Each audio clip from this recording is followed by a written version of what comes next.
Praise the Lord. प्रभू येशूला धन्यवाद. रोमकरासपत्र याचा 5वा अध्याय 8 आणि 9 वचन आपण वाचूया.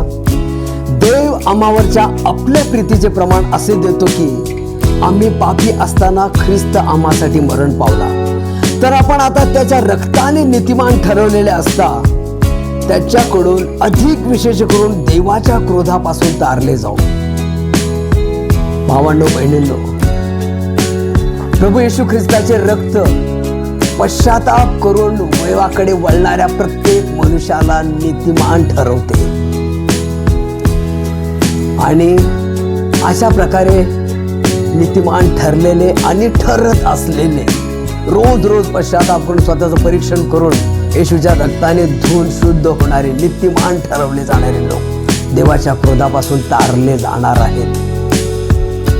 पहिले थेसलोनिके 5वा अध्याय 9व्या वचनात प्रभू म्हणतो की देवाने आपल्याला क्रोधासाठी नव्हे तर आपल्या प्रभू येशू ख्रिस्ताकडून आपलं तारण व्हावं, म्हणजे आपलं स्वर्गारोहण व्हावं, आपल्याला सार्वकालिक जीवन मिळावं, यासाठी देवाने निवडलेलं आहे. देवाला धन्यवाद.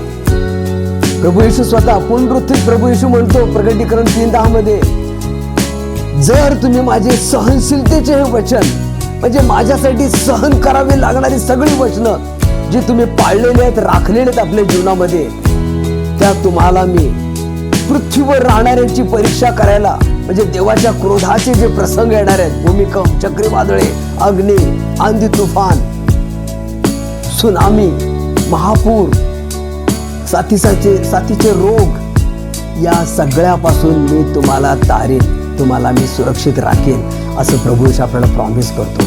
माझ्या भावांनो बहिणींनो, स्वतःचं परीक्षण करीत, पापांची क्षमा मागत, रोज देवाशी समेट केलेलं असं जीवन जगत राहा आणि देव तुम्हाला याद्वारे आशीर्वाद देव. आमेन.